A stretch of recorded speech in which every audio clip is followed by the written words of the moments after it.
बोले बोले अभी बोले लेके भाग रहे वो बोरी में निकल जाने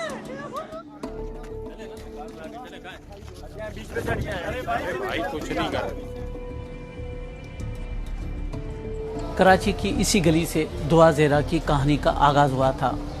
उनके वालिद मेहदी काज़मी का दावा था कि 16 अप्रैल को उनकी बेटी घर से नीचे कचरा फेंकने गई थी, जहां से वो लापता हो गई। उनकी एक वीडियो काफ़ी वायरल हुई, जिसके बाद पुलिस ने इस वाक़े का मुकदमा दर्ज किया और एक आला सतह की कमेटी तश्कील दी।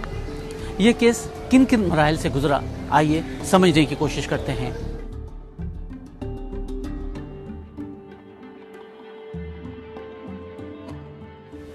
सबसे पहले दुआ ज़ेहरा के वालिद मेहदी काज़मी ने अपनी बेटी की बाजियाबी के लिए सिंध हाई कोर्ट से रुजू किया।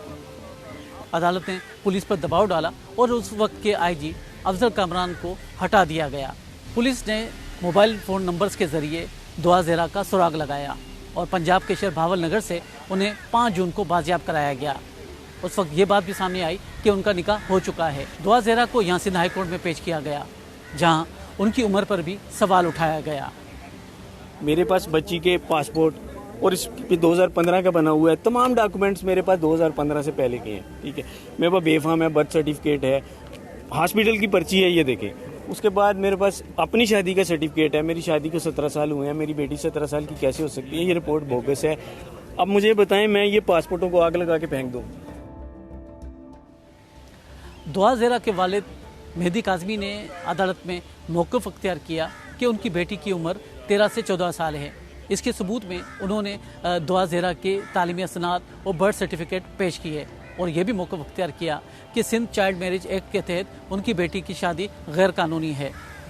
अदालत ने हुक्म जारी किया कि दुआ ज़ेहरा की जो उम्र है उसके तयन के लिए उसका मेडिकल टेस्ट किया जाए। मेडिकल रिपोर्ट के मुताबिक उनकी उम्र 17 से 18 साल है। इस सूरत हाल पर सोशल मीडिया पर यह सवाल उठाया गया कि अगर सरकारी दस्तावेज़ात के मुताबिक दुआ ज़ेहरा की उम्र कम थी तो फिर मेडिकल टेस्ट क्यों कराया गया? देखिए, नादरा के अंदर जो एंट्री बनाई जाती है तो वो एंट्री हम लोग करते हैं। बच्चा मेरा 1 साल पहले पैदा होता है, मैं उसको दाखिले और इसके हवाले से, उसको बचाने के लिए सर्विस के हवाले से उसकी जो एंट्री कराता हूँ वो 1 साल बाद की कराता हूँ।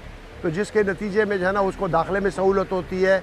तो ये चूँकि कोर्ट के अंदर इस किस्म के मुकदमात आते रहते हैं कि एक शख्स की पैदाइश क्या है, और ज़ाहिर है जब आप पैदाइश के उस चीज़ को चैलेंज करेंगे तो मेडिकल एविडेंस के अलावा आपके पास कोई रास्ता नहीं है। सिंध हाई कोर्ट ने वालिदैन की दुआ से मुलाकात कराने का भी हुक्म जारी किया, जिसके बाद वालिदैन का दावा था कि दुआ उनके साथ जाना चाहती है। तहाँ बाद में सामने आने वाले इंटरव्यूज में दुआ ने इस बात को मुस्तरद किया और कहा कि उनके वालिदैन ने गलत बयानी की है।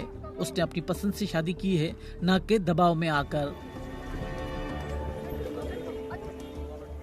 सिंध हाई कोर्ट ने केस को इस फैसले के साथ निपटा दिया कि दुआ ज़ेहरा इंतखाब कर सकती है कि वो अपने वालिदैन के साथ घर जाना चाहती हैं या अपने शोहर के साथ, और ये केस अगवा का नहीं। जिसके बाद दुआ अपने शोहर ज़हीर के हमरा रवाना हो गईं।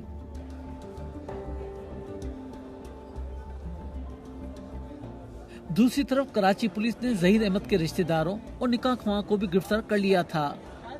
दुआ ज़ेहरा के अगवा और जिना का केस यहाँ जुडिशल मजिस्ट्रेट की अदालत में ज़ेर समाअत है, जिसमें 16 अफराद जमानत पर हैं जबकि 2 गिरफ्तार हैं। अब इस बात का तयन होना है कि दुआ ज़ेहरा क्या अपनी मर्जी से गई या उसे अगवा किया गया।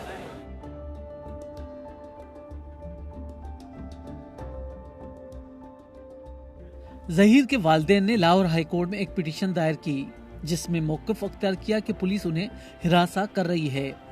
अदालत ने सिंध हाई कोर्ट के फैसले का हवाला देते हुए पुलिस को हिदायत की कि इन्हें हिरासा न किया जाए। ज़हीर अहमद का ताल्लुक जिला ओकाड़ा से है। कुछ अर्सा पहले ज़हीर अहमद के वालिदैन लाहौर मुंतकिल हो गए थे। ज़हीर अहमद अपने बड़े भाइयों की सरपरस्ती में हैं।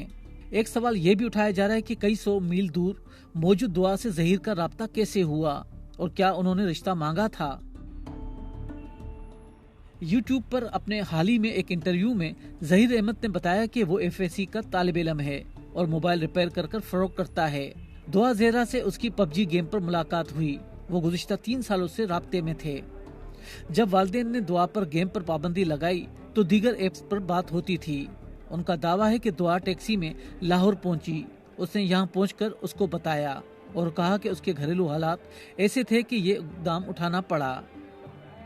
ज़हीर के बकौल जब दुआ उस पर यकीन कर लाहौर आ गई तो उसको वो कैसे वापस भेजता और उन्होंने निकाह कर लिया।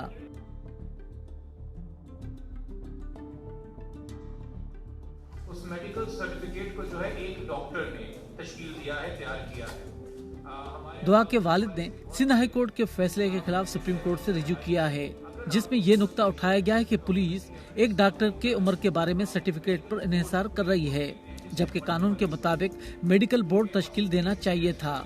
मेहदी काज़मी ने यह भी सवाल किया कि दुआ ज़हरा के बयान में यह कहीं वाज़ेह नहीं है कि वो घर से कैसे गईं, क्योंकि अगवा के कानून के मुताबिक अगर 16 साल से कम उम्र लड़की जाती है तो इसे अगवा समझा जाएगा। इस आईनी दरख्वास्त में पुलिस की तहकीकात पर अदम एतमाद का इजहार करते हुए सवाल किया गया है कि लड़के ज़हीर को अभी तक क्यों शामिल तफ्तीश नहीं किया गया। दुआ ज़हरा के वालिदैन पूरी उम्मीद हैं कि उन्हें आला अदालत से इंसाफ मिलेगा। देखें, शुरू में तो बहुत मुश्किल था, क्योंकि मैं जब आके उसे बताता था आज कोर्ट में ये हुआ, वो कहती थी सारी चीज़ें छोड़ो, ये बताओ मेरी बेटी लेकर आए हो, तो मेरे लिए उसको जवाब देना बड़ा मुश्किल होता था। अभी भी बहुत मुश्किल है उसे फेस करना, लेकिन मैं उसे समझाता हूँ, क्योंकि जाहिर सी बात है लीगल वेज जो हम चल रहे हैं, कानूनी तरीका वो हमने जो अपनाया हुआ है, उसके अंदर हमें यकीन है पाकिस्तान के अदलिया के ऊपर कि हमें इंसाफ मिलेगा, और थोड़ा सा टाइम लगेगा लेकिन इंसाफ मिल जाएगा।